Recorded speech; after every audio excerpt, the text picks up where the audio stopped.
যদি এসে করে সর্বনা, ঘরের কোণে সর্বনা, দুবেলা মরার আগে মরব না ভাই মরব না, আমি ভয় করব না ভয় করব না, আমি ভয় করব না ভয় করব না।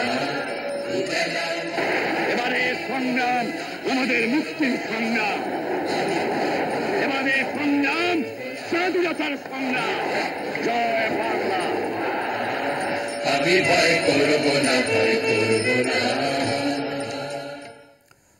প্রিয় দর্শক, ভয়কে জয় করার যে ভাষণ, সেটি বঙ্গবন্ধুর ৭ই মার্চের ভাষণ। আমরা যদি এক কথায় বলি, আপনারা জানেন যে গতকাল কি ইউনেস্কো তাদের যে ঘোষণাপত্র, সেখানে কিন্তু পরিষ্কার করে বলেছে যে মেমোরি অফ দ্য ওয়ার্ল্ড, অর্থাৎ গেল শতাব্দীর নানা উল্লেখযোগ্য ঘটনার অন্যতম ঘটনা হচ্ছে বাঙালি জাতির মুক্তি সংগ্রামে বঙ্গবন্ধুর প্রদত্ত এই ভাষণটি, এবং আমরা যাকে বলি বাঙালির মহাকাব্য।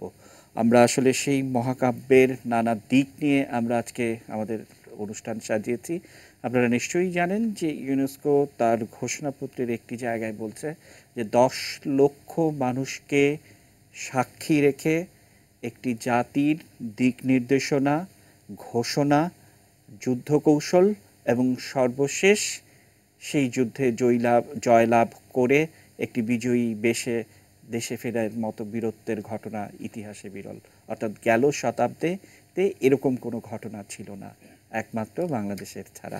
আমরা শ্রদ্ধাভরে স্মরণ করি জাতির জনক বঙ্গবন্ধুকে এবং তার এই ঐতিহাসিক ভাষণটি নিয়ে ইউনেস্কোর এই ঘোষণাপত্র এবং নানা দিক নিয়ে আমরা কথা বলবো। এবং আপনারা জানেন যে তারপরেও প্রায়শই আমরা দেখি যে পাকিস্তান একটু ছুতো পেলেই নানাভাবে অপমান অপদস্থ করার চেষ্টা করে। আমরা সেই দিকটিও আজকের অনুষ্ঠানে তুলে ধরার চেষ্টা করব। আমরা আমাদের আজকের অনুষ্ঠানের শিরোনাম রেখেছি বাঙালির মহাকাব্য এবং তারপর। আপনাদের আমন্ত্রণ জানাতে চাই আজকে আরেকবার। আমরা আজকে যাদেরকে অতিথি হিসেবে পেয়েছি, মাননীয় প্রধানমন্ত্রীর অর্থনীতি বিষয়ক উপদেষ্টা ডক্টর মশিউর রহমান স্যারকে আমরা পেয়েছি। স্যার, আপনাকে স্বাগত জানাচ্ছি এবং অনেক দিন পরে স্যার আমরা আজকে আপনাকে পেলাম।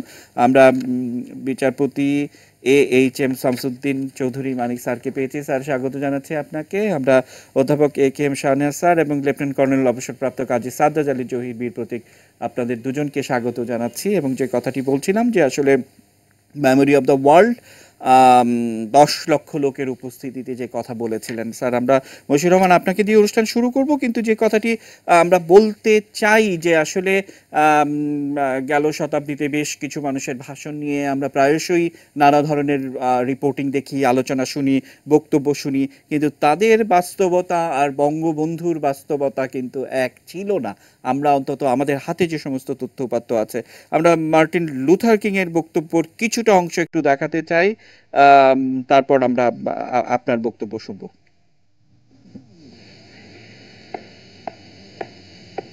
My poor little children, one day living in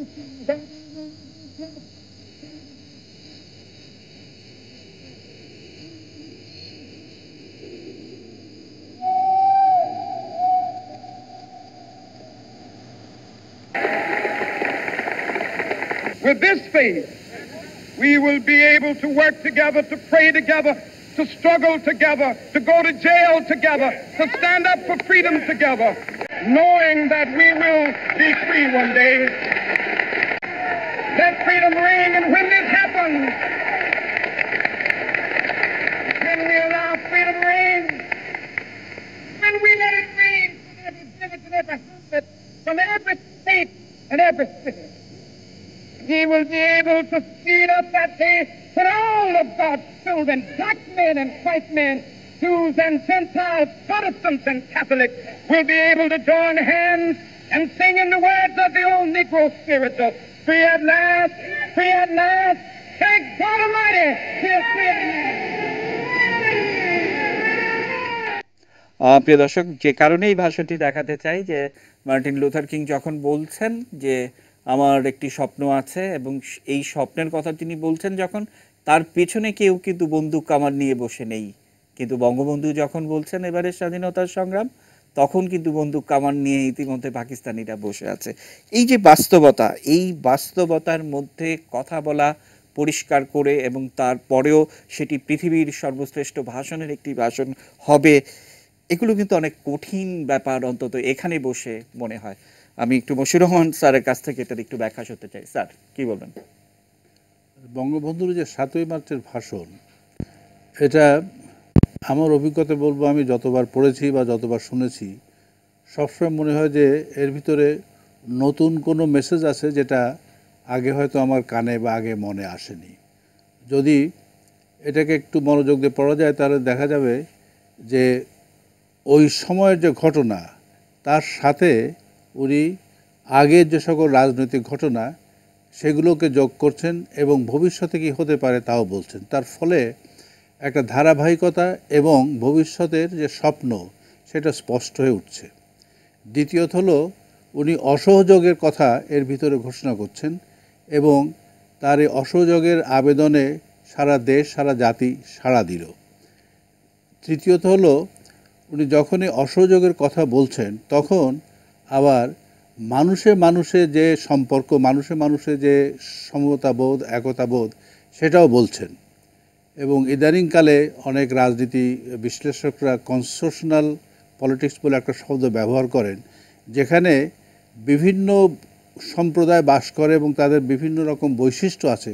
সেই বৈশিষ্ট্যকে সম্মান করার যে রাজনীতি, যে চর্চা, সেটাও ওখানে আছে। যে তুমি আমার ভাই, এখানে বাঙালি অবাঙালি বাস করে, হিন্দু মুসলমান বাস করে, এরা সবাই আমার ভাই। সামরিক বাহিনীকে তিনি বলছেন যে তারা ব্যারাকে ফিরে যাক এবং তাদের যে দায়িত্ব আছে তারা সেই দায়িত্ব করুক। এই যে তার কৌশল, ইতিহাসের পরিক্রমা এবং ভবিষ্যৎ আশা এবং ভবিষ্যৎ দৃষ্টি, এর সবগুলোই এই একটি সংক্ষিপ্ত বক্তৃতাতে আছে।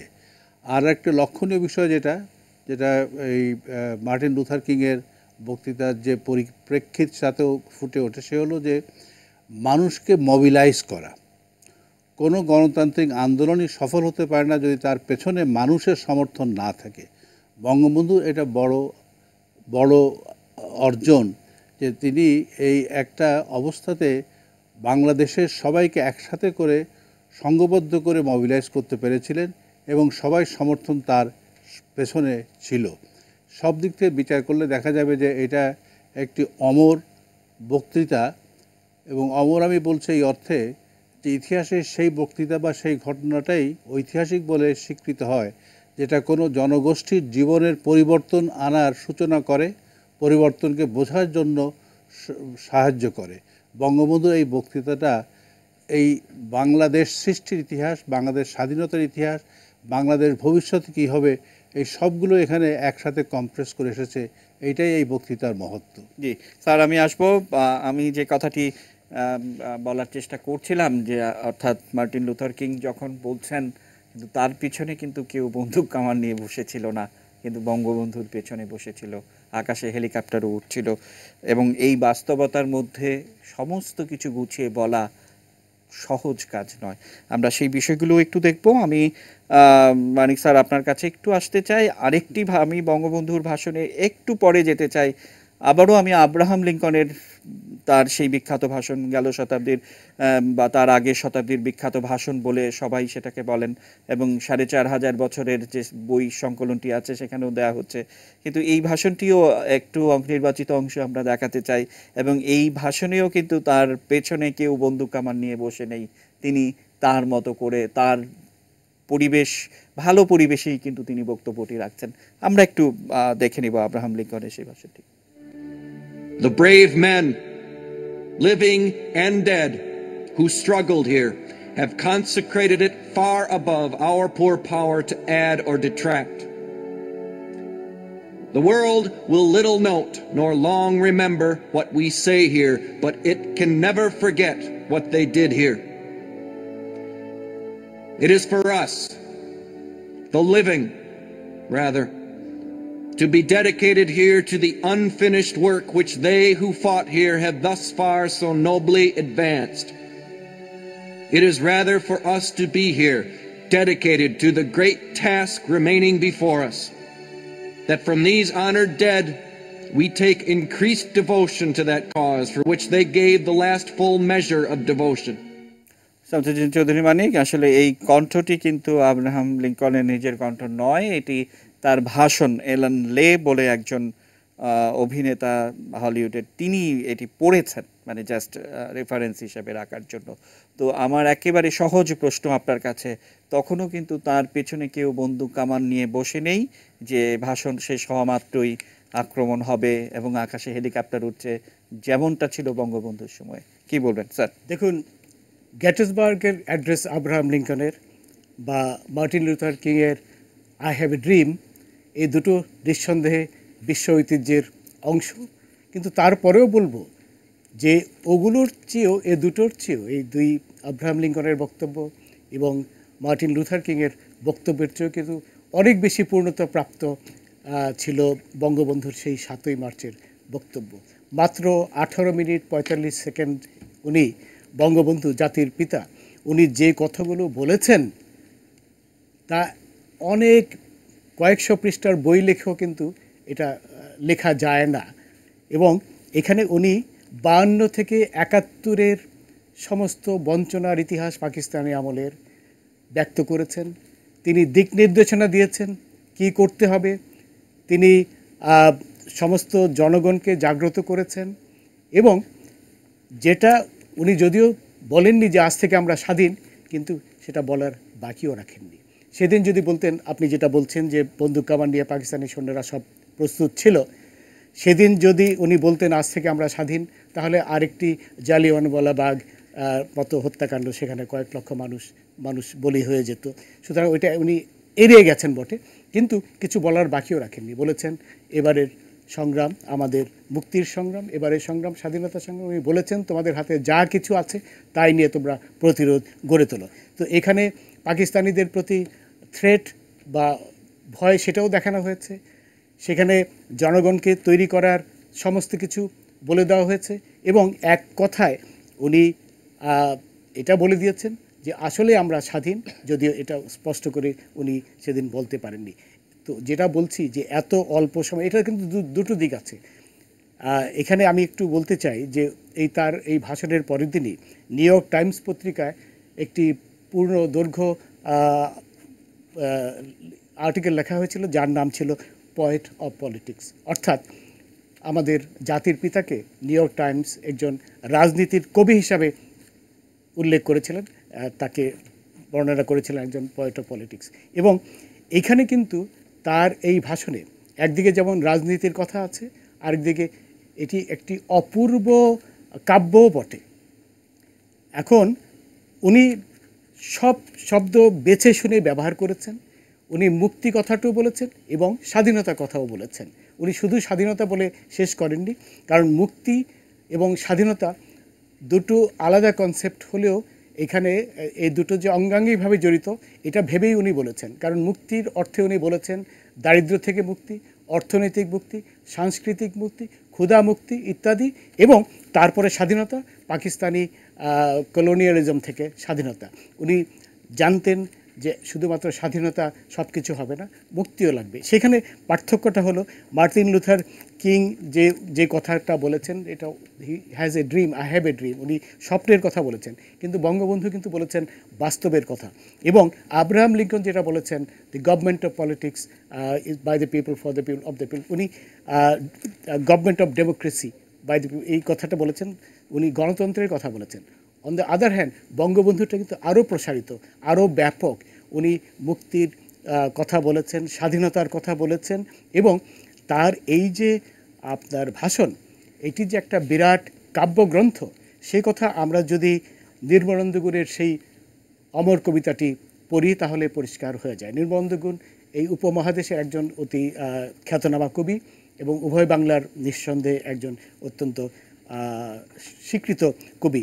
উনি বলেছেন রবীন্দ্রনাথের মতো দীপ্ত পায়ে এলেন। স্যার আমরা একটু রবীন্দ্রনাথের মতো দীপ্ত পায়ে হেঁটে আসার ছবিটা আমরা একটু দেখাতে চাই আজকে, এবং যে কারণেই আমি শুরুতেই দুটি ভাষণ, অর্থাৎ মার্টিন লুথার কিং এবং আব্রাহাম লিঙ্কনের দুটি ভাষণ পাশাপাশি দেখানোর চেষ্টা করলাম। এই কারণে আমরা এবার বঙ্গবন্ধুর ভাষণটি দেখব এবং আপনাদেরকে বলে রাখতে চাই দর্শক, আপনারা যারা সে সময়ে ছিলেন তারা তো দেখেছেনই, কিন্তু যারা দেখেননি এবং মঞ্চ থেকে সেই মুহূর্তে কিন্তু স্লোগান হচ্ছিল যে আমার দেশ তোমার দেশ, বাংলাদেশ বাংলাদেশ। বিশ্বের ইতিহাসে এটি বিরল যে এরকম স্লোগানের মধ্য দিয়ে রবীন্দ্রনাথের মতো দৃপ্ত পায়ে হেঁটে জাতির জনক এসে দাঁড়ালেন। আমরা স্টোরিটি দেখব, তারপর আপনাদের দুজনের মন্তব্য শুনব।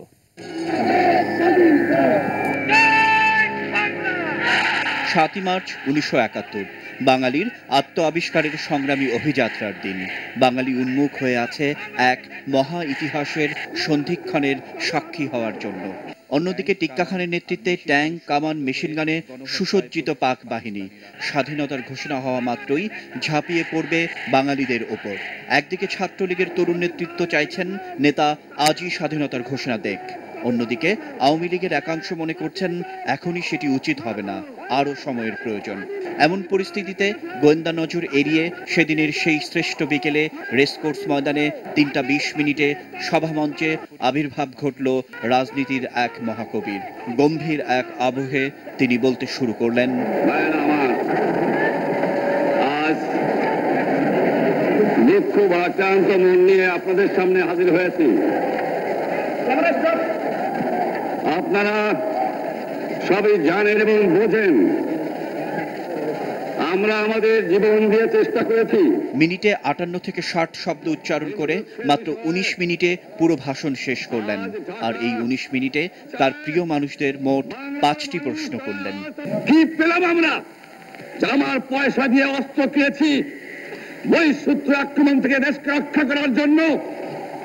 আজ সেই অস্ত্র ব্যবহার হচ্ছে আমার দেশের গরিব দুঃখী নিহত মানুষের বিরুদ্ধে, তার বুকের উপরে হচ্ছে গুলি। আর প্রতিটি প্রশ্নের উত্তর জনতা দিয়েছে প্রাণ ভরে। এনবিসি টেলিভিশন জনকের এই ভাষণ খুব কাছ থেকে রঙিন ফিল্মে ধারণ করছিলেন। বঙ্গবন্ধু চোখ বন্ধ করে বারবার কেঁপে কেঁপে উঠছিলেন। 15 ফেব্রুয়ারি তারিখে আপনি জাতীয় পরিষদের অধিবেশন দেন। বক্তৃতার যে অংশে তিনি আদেশ, নির্দেশ ও সংকেত দিচ্ছিলেন তা খুবই সংক্ষিপ্ত। খাজনা ট্যাক্স বন্ধ করে দেওয়া হলো, কেউ দেবে না। সে সময় রেডিওতে জনকের এই ভাষণ সম্প্রচারের কথা থাকলেও পশ্চিম পাকিস্তান থেকে এসব বন্ধ করতে বলা হয়। এর পরিপ্রেক্ষিতে জনকের উচ্চারণ, ভাইয়েরা আমার, তোমরা আমার উপর বিশ্বাস আছে? অবশেষে এলো সেই মহেন্দ্রক্ষণ। সমস্ত জনগণের নিয়ন্ত্রণ নিজের হাতে নিয়ে ভাষণের শেষ অংশে রাজনীতির এই মহাকবি শোনালেন বাঙালি জাতির সর্বশ্রেষ্ঠ কবিতা। এবারে সংগ্রাম আমাদের মুক্তির সংগ্রাম, এবারে সংগ্রাম স্বাধীনতার সংগ্রাম। জয় বাংলা। পশ্চিমা বিশ্ব যাকে আখ্যায়িত করেছে একটি দূরদৃষ্টি সম্পন্ন স্বাধীনতার ঘোষণা হিসেবে। আর পাকিস্তানি মিলিটারি ইন্টেলিজেন্স ঢাকাস্থ কর্মকর্তা সিরাজুল ইসলাম গোপন তার বার্তায় বললেন, চতুর মুজিব সীমাহীন চালাকির আশ্রয় নিয়ে কৌশলে কার্যত স্বাধীনতার কথা বলে গেল, আর আমরা শুধু তাকিয়ে দেখলাম।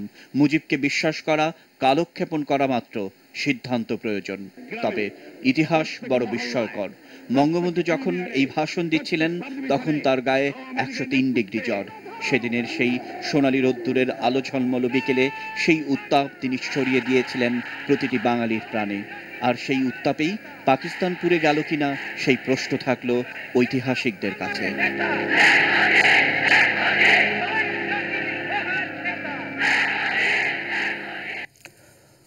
সাজ্জাদ স্যার, আপনার কাছে যে এই স্টোরিটি শেষ হয় যেভাবে, যে মহান জাতির মহান নেতা, কি বলবেন?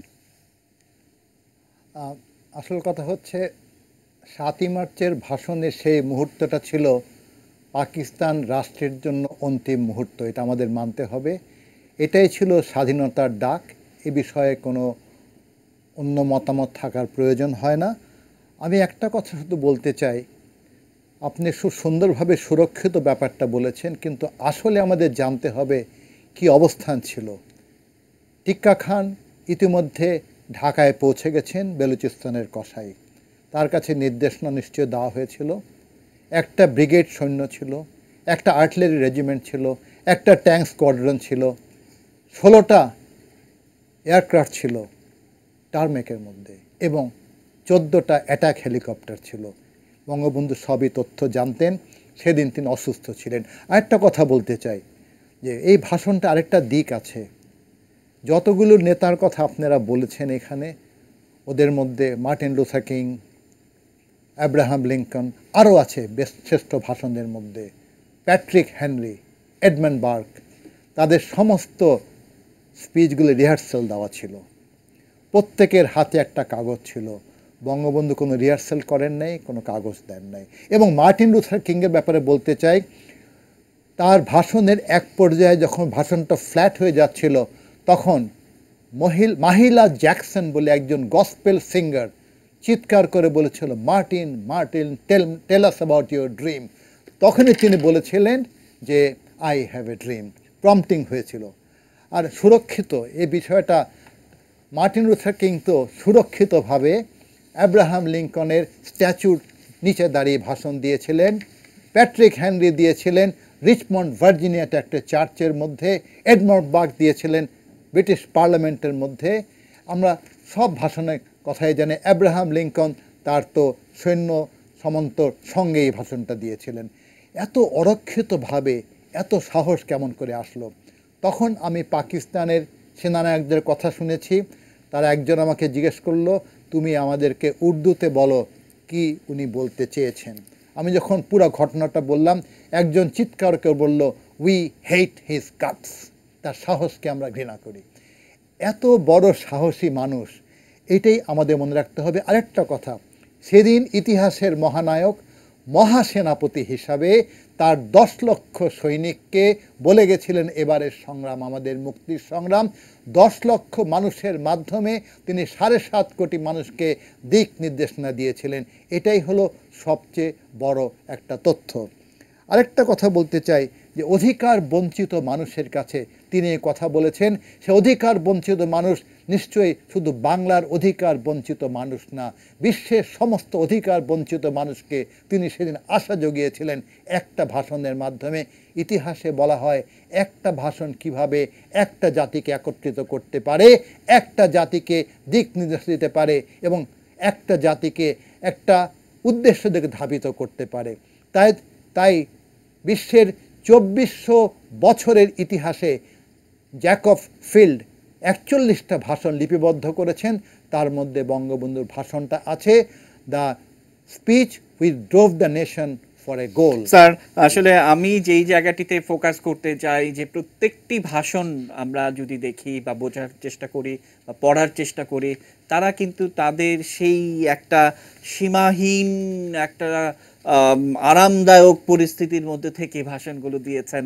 একমাত্র ব্যতিক্রম বঙ্গবন্ধুর ভাষণটি, যেটি আমি বারবার বলছিলাম যে বিশ্বের কোনো নেতা এরকম করে ভাষণ দিচ্ছেন, সেই ভাষণের মঞ্চ থেকে বলা হচ্ছে আমার দেশ, তোমার দেশ, বাংলাদেশ, বাংলাদেশ। অর্থাৎ 7 তারিখেই আমরা এই দেশটির নাম 10 লক্ষ মানুষকে জানিয়ে দিতে পেরেছিলাম তার নেতৃত্বে, বঙ্গবন্ধুর নেতৃত্বে।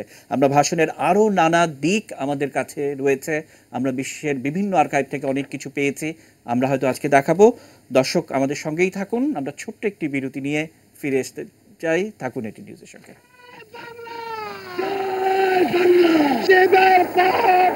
বিপদ যদি এসে করে সর্বনা, ঘরের কোণে সর্বনা, দুবেলা মরার আগে মরব না ভাই, মরব না।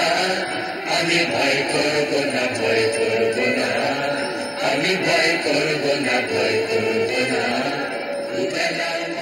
এবারে সংগ্রাম আমাদের মুক্তির সংগ্রাম, এবারে সংগ্রাম স্বাধীনতার সংগ্রাম।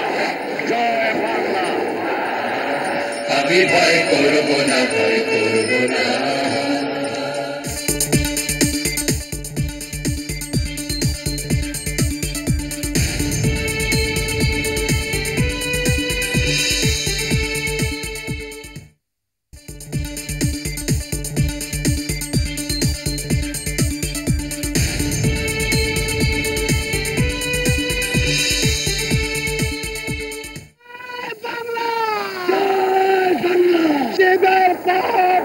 বিপদ যদি এসে করে সর্বনা, ঘরের কোণে সর্বনা, দুবেলা মরার আগে মরব না ভাই, মরব না।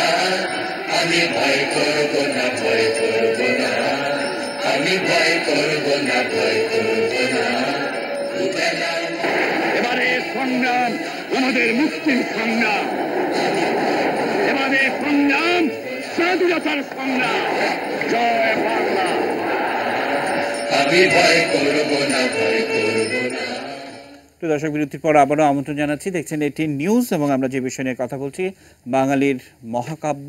এবং তারপর আমরা এই মুহূর্তে অধ্যাপক A.K.M. শাহনেওয়াজ স্যারের কাছে যেতে চাই। স্যার, আসলে আমরা দেখছি যে 7ই মার্চের প্রতিদিনই আমার কাছে মনে হয় যে আমরা নতুন নতুন তথ্য এই 7ই মার্চ সংক্রান্ত পাই এবং বিশ্বের বিভিন্ন আর্কাইভ থেকে পাই, কিন্তু এই ভাষণটি আমরা নানাভাবে দেখেছি যে একেবারে 30 বছরের মতো একেবারে লুকিয়ে রাখা, না দেখতে দেয়া, প্রিন্ট নষ্ট করে ফেলা, এবং এটি যেন এই প্রজন্ম না দেখলে সাংঘাতিক সর্বনাশ হয়ে যাবে, এ ধরনের একটা রাজনীতি দেখেছি। কি উদ্দেশ্য ছিল তাদের?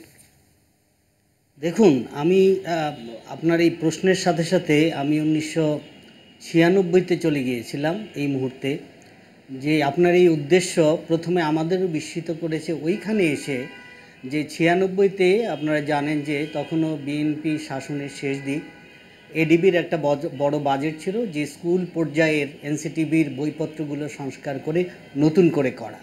ঘটনাক্রমে তার সাথে যুক্ত হয়েছিলাম, কারিকুলাম তৈরি, বই লেখা, এবং 9-10-এর কলা ও মানবিক বিভাগের জন্য যে বইটি হলো তার সাথে যুক্ত ছিলাম। বইটি লেখার সময় কারো কোনো চাপতাপ আমাদের ছিল না, আমাদের মতো করে ইতিহাস যেভাবে লেখা উচিত আমরা লিখেছিলাম। বঙ্গবন্ধুর এই ভাষণ পর্বটিও সেখানে যেমনটি হওয়ার কথা ছিল তেমনই হলো। পরে যখন আওয়ামী লীগ ক্ষমতা এলো তখন একটা সংস্কার কমিটি খুবই প্রয়োজন ছিল না, এমন কিছু সংস্কারও করলো, এ পর্যন্তও ঠিক আছে। কিন্তু পরের বার যখন বিএনপি ক্ষমতা এলো তখন হঠাৎ করে দেখা গেল যে ভাষণের জায়গাটিতে সাংঘাতিকভাবে ছুরি কাঁচি চালানো হয়েছে।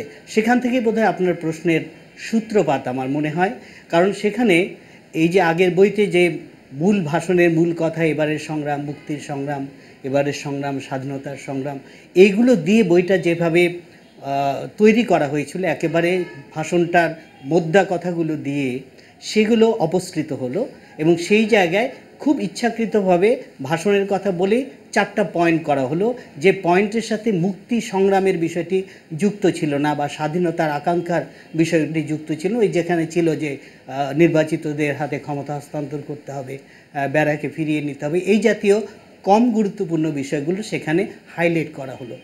তখন থেকেই মনে হলো যে একটা বোধহয় ভীতি কাজ করছে কারো মধ্যে, যে ভাষণের ভেতরে যে শক্তিটি আছে, যে সেই শক্তিটি হয়তো কোনো একটা পক্ষ ঠিক অনুভব করতে পেরেছে এবং সেই শক্তির তেজের কাছে যেন ভস্ম হয়ে যাওয়ার একটা আশঙ্কা বোধ করছে। তখন থেকেই শুরু হয়ে গেল ভাষণটাকে একেবারেই প্রজন্মের কাছে যাতে তার দীপ্ত শক্তিটা প্রকাশিত না হয়। এবং এটা ইতিহাসের ছাত্র হিসাবে আমি খুব মিল পাই সেন শাসন যখন চলছিল আমাদের দেশে 11 শতকে, তখনও দেখা গেছে যে জোর করে কর্ণাটক থেকে আসা সেনরা যখন ক্ষমতা দখল করলো বৌদ্ধ পালদের হাত থেকে, তাদেরও সাধারণ মানুষের প্রতি ওই ভীতিই ছিল যে তাদের অন্যায় দখলটা সাধারণ মানুষ বোধহয় সহ্য করবে না, যে কারণে তারা তখন বাংলা ভাষা সাহিত্য চর্চা বা ধর্মগ্রন্থ পড়া নিষিদ্ধ করে দিয়েছিল সাধারণ বাঙালির কাছে। এই ভীতিটা একই ছিল যে মানুষ জেনে গেলে জেগে উঠবে, প্রজন্ম জেগে উঠবে, এই তার সামনে আমরা দাঁড়াতে পারবো না। ওইরকম একটা স্যার, আপনার এই শেষ কথাটি যে মানুষ জেনে গেলে জেগে যাবে এবং তার সামনে আমরা দাঁড়াতে পারবো না, এই সমস্ত ভয় যাদের, আমরা যখন দেখলাম ইউনেস্কো তাদের যে চিঠিটি, সেই চিঠির একটি ভাষা আমাকে দারুণ আকৃষ্ট করেছে। সেই ভাষার মধ্যে পরিষ্কার বলছে, আমি যদি বাংলা অনুবাদ করি, যে 10 লক্ষ লোকের উপস্থিতিতে স্বাধীনতার প্রস্তুতি, কৌশল এবং নির্দেশনা দিয়েছিলেন, তার প্রেক্ষিতে একটি যুদ্ধ হয়েছে এবং সেই যুদ্ধে যিনি এই ঘোষণা কৌশলের কথা বলেছেন তিনি এবং তার দল জয়লাভ করেছে, যেটি বিগত শতাব্দীর অনেক বড় ঐতিহাসিক ঘটনা, ওয়ার্ল্ড মেমোরি। এবং এ কারণে এই ভাষণটি এত গুরুত্বপূর্ণ। আমি মশিউর রহমান স্যার আপনার কাছ থেকে ছোট্ট করে একটু শুনতে চাই, তারপর আমরা একটা বিরতি নিব। বিরতির পর আমাদের আরও বিভিন্ন আর্কাইভের ম্যাটেরিয়াল আছে যেগুলো আমরা নতুন পেয়েছি, সেগুলো একটু দেখাবো। স্যার আপনার মন্তব্য। স্যার কিসের পর আমার মন্তব্য? মানে স্যার আমরা যে কথা বলছিলাম যে সেই চিঠিতে তিনি বলছিলেন বিশেষ করে মানে যে কথাটি 10 লক্ষ লোকের উপস্থিতিতে এবং সে যা যা বলেছেন সেটি সব তিনি করতে পেরেছেন, অতএব এটি অনেক বড় একটি ঘটনা। স্যার একটি হলো যে বঙ্গবন্ধুর রাজনৈতিক জীবন যদি আমরা দেখি তাহলে দেখব যে এই ভারত উপমহাদেশ স্বাধীন হওয়ার পরে 2-3 বছরের ভিতরে তার যে উপলব্ধি যে পাকিস্তান নামক দেশে বাংলাদেশ বা তখনকার পূর্ব পাকিস্তান, পূর্ব বাংলার এর স্বাধীনতা থাকবে না, এর যে স্বার্থ সেটা থাকবে না, এবং সেই প্রেক্ষিত থেকে আওয়ামী লীগ সংগঠন করা, মুসলিম লীগের থেকে আওয়ামী লীগ করা, অসাম্প্রদায়িক দলে পরিণত করা, এবং তারপরে থেকে তার এক স্থির লক্ষ্য যে এই দেশের এই অংশটাকে স্বাধীন করতে হবে। রাজনৈতিক বিভিন্ন পর্যায়ে তার কৌশল বিভিন্ন রকম হয়েছে। এটা কখনো অটোনমি, কখনো স্বাধিকার, কখনো আমাদের নির্বাচিত সরকারকে ক্ষমতা হস্তান্তর, এগুলো সব হয়েছে। এবং ওর আরেকটি লক্ষণীয় বিষয় যেটা আমার কাছে মনে হয় সে হলো যে রাজনীতির যে একটা শৃঙ্খলাবোধ এবং রাজনীতিতে যে একটি নেতৃত্বের প্রতি, আদর্শের প্রতি আনুগত্য, এটা থেকে উনি কখনো বিচ্যুত হন নাই। উনি 2 বার মন্ত্রী হয়েছেন এবং দল যদি ঠিকমতো কাজ না করে তাহলে রাজনীতি, রাষ্ট্র পরিচালনা, দেশ পরিচালনা বাধাগ্রস্ত হয়। উনি পদত্যাগ করে দলের সাথে কাজ করেছেন। এদেশে যারা বড় এবং প্রবীণ রাজনীতিবিদ ছিলেন তাদের নেতৃত্ব উনি সবসময় গ্রহণ করেছেন। যখন তারা আর নেতৃত্ব দিতে পারছেন না তখনই বঙ্গবন্ধু নির্বাচিত হয়ে দলের প্রধান হন এবং দলের প্রধান হয়ে তিনি তার যেটা লক্ষ্য, স্যার আমি যদি একটু মনে করিয়ে দিই আপনাকে, আমি এটা শেষ করি যে লক্ষ্য অগ্রসর হলেন সে হলো বাংলাদেশের স্বাধীনতা। তো এই যদি দেখা যায় তার যে একাগ্র যে তার যে এই লক্ষ্য থেকে কখনো বিচ্যুত হলেন না এবং সে লক্ষ্য অর্জনের জন্য তার যে প্রস্তুতি, এটা কিন্তু তার সারা রাজনৈতিক জীবনে আমরা দেখতে পাচ্ছি। উইলিয়াম মরিস যিনি একটি প্রতিবেদন পাঠিয়েছিলেন, সেই প্রতিবেদনের ভিত্তিতে সেই ডকুমেন্টসটি আমাদের হাতে এসছে। স্যার আমি ছোট্ট করে আপনার কাছ থেকে একটু শুনতে চাই যে উইলিয়াম মরিস তার গোপন প্রতিবেদনের একটি জায়গায় বলছেন যে মুজিব তার গভীর দৃষ্টিভঙ্গির এক জায়গায় বলেছেন, আমরা আমাদের জীবন দিয়ে চেষ্টা করেছি, কিন্তু এটা নিশ্চিত এখন অখণ্ড পাকিস্তান সংশ্লিষ্ট কোনো সমঝোতায় কখনোই সে আর আগ্রহী হয়ে উঠবে না। স্যার এরকম মন্তব্য 10 তারিখ মার্চ 1971 বলছে মার্কিন স্টেট ডিপার্টমেন্ট, কি বলবেন স্যার? মার্কিন স্টেট ডিপার্টমেন্টে বা মার্কিন অন্যান্য কর্ম দপ্তরে তাদের বিভিন্ন বিষয় নিয়ে বিশ্লেষণ করে, আর ওদের নিয়ম অনুসারে বিভিন্ন ডকুমেন্টের প্রকাশ করার একটা সময় সীমা আছে। তার সেই সময়টা চলে গেলে ওরা করে বিভিন্ন ক্লাসিফিকেশনে বিভিন্ন সময় নির্ধারিত আছে। তো তখন ওরা যে বিশ্লেষণ করেছে এটা বিশ্লেষণ ওরা বাংলাদেশ বা পাকিস্তানের রাজনীতি সম্পর্কে নিশ্চয়ই অনেকদিন থেকে লক্ষ্য করছিল। আবার ওই সময় যদি আপনি আর্থার ব্লাডের টেলিগ্রাম বা আর্থার ব্লাডের পরে যে বই লিখেছে তাতেও দেখবেন যে একই দৃষ্টিভঙ্গি তাদের ছিল, এবং মার্কিন জনগণ এবং মার্কিন শিক্ষা প্রতিষ্ঠানের দৃষ্টিভঙ্গি আর মার্কিন সরকারের দৃষ্টিভঙ্গির মধ্যে পার্থক্য ছিল। তবে ওইখানে যেহেতু সরকারি কর্মকর্তাদের একটা স্বাধীনতা আছে যে তারা তাদের বিচার বুদ্ধি অনুসারে সরকারকে পরামর্শ দিতে পারে, তো মরিস সেই জন্য ওই সময় তাকে পরামর্শ দিতে পেরেছে। কিন্তু প্রেসিডেন্ট নিক্সন এবং হেনরি কিসিঞ্জার এরা দুজনেই পাকিস্তানের পক্ষে এবং পাকিস্তান যাতে ভেঙে না যায় সেদিকে তাদের খুব বড় মনোযোগটা স্যার সেখানেই ছিল, বড় নজর ছিল। এর সাথে আরেকটি বলি যে ওই সময় রোমানিয়াও কিন্তু চায়নাতে মার্কিন সরকারকে স্যার নিয়ে আপনি যাওয়ার চেষ্টা করছিল। কিসিঞ্জারের কথা বলছিলেন এবং আপনি আম, সেই সময়কার বিশেষ করে কিসিঞ্জার তো অলরেডি বলেই ফেলেন, নিক্সন তো বলেই ফেললেন যে আসলে বাংলাদেশের ভবিষ্যৎ কি আসলে, বা এই বিষয়টি নিয়ে আপনার সঙ্গে আমার এর আগে কথা হয়েছিল যে পেট্রোলিয়ামের প্রাইস যে পরিস্থিতি, 6 মাস বাংলাদেশ টিকবে কিনা সন্দেহ। আমরা একটা ছোট্ট মানে সেই সময়কার ভিডিও চিত্র যেটা আমরা পরবর্তীতে বিভিন্ন সময় চালিয়েছিলাম সেটা একটু দেখে স্যার আপনারও মন্তব্য শুনবো, শামসুদ্দিন চৌধুরী মানিক স্যার আপনারও মন্তব্য শুনবো, একটু দেখে। আমাদের সম্পদে নেই আমাদের অধিকার, নিজ দেশে পরাধীন আমরা। কেউ বলেন বাংলাদেশ অসম্ভব স্বপ্ন, তিনি বলেন আমরা আমাদের জীবন দিয়ে চেষ্টা করেছি। কেউ কেউ বলেন বাংলাদেশ 6 মাস টিকবে কিনা সন্দেহ, তিনি বলেন 7 কোটি মানুষকে দাবায় রাখতে পারবো না।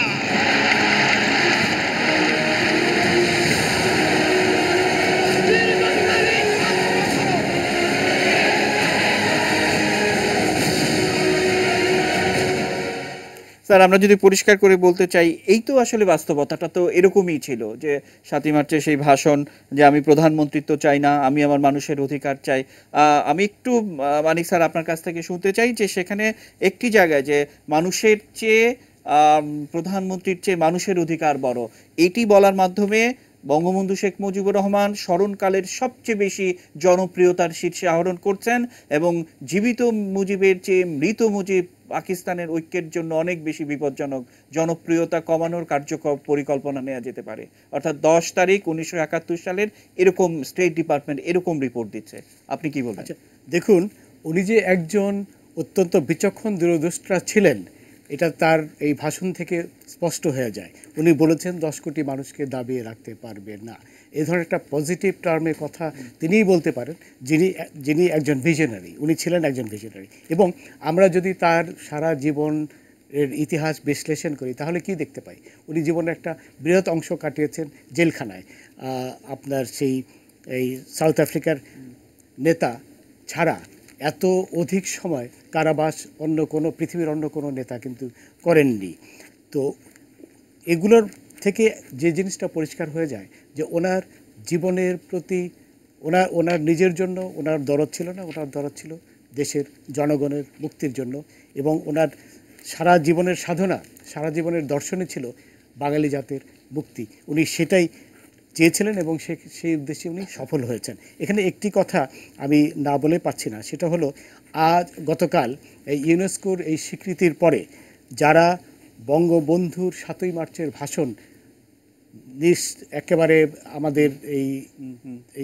আমাদের ইতিহাস থেকে শেষ করে দিতে চেয়েছিল, তাদের উপর এক মহা চপটাঘাত হয়েছে। তারা চেয়েছিল বঙ্গবন্ধুর এই ভাষণ যেন আমাদের মানুষ, আমাদের ভবিষ্যৎ প্রজন্ম, 71 পরবর্তী প্রজন্ম যেন কখনো না জানতে পারে।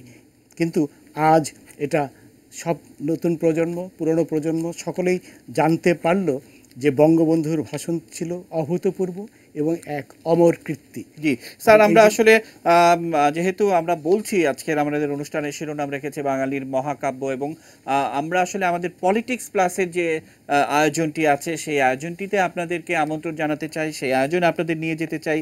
নিউজ আওয়ার এক্সট্রা আমরা এখানে শেষ করতে চাই আমাদের আজকের আয়োজন, এবং পলিটিক্স প্লাসের আয়োজনে বঙ্গবন্ধুর 7ই মার্চের যে রাজনৈতিক প্রেক্ষাপট, রাজনৈতিক বিশ্লেষণ, সেগুলো আমরা আমাদের অতিথি যারা আছেন তাদের কাছ থেকেই শুনবো। ছোট্ট একটি বিরতি নিতে চাই, বিরতির পর ফিরছি, আমাদের সঙ্গেই থাকুন এটিএন নিউজের সঙ্গেই। বিপদ যদি এসে করে সর্বনা, ঘরের কোণে সর্বনা, দুবেলা মরার আগে মরব না ভাই, মরব না। আমি ভয় করব না, ভয় করব না, আমি ভয় করব না, ভয় করব না। এবারে সংগ্রাম আমাদের মুক্তির সংগ্রাম, এবারে সংগ্রাম স্বাধীনতার সংগ্রাম। জয় বাংলা। আমি ভয় করব না, ভয় করব না।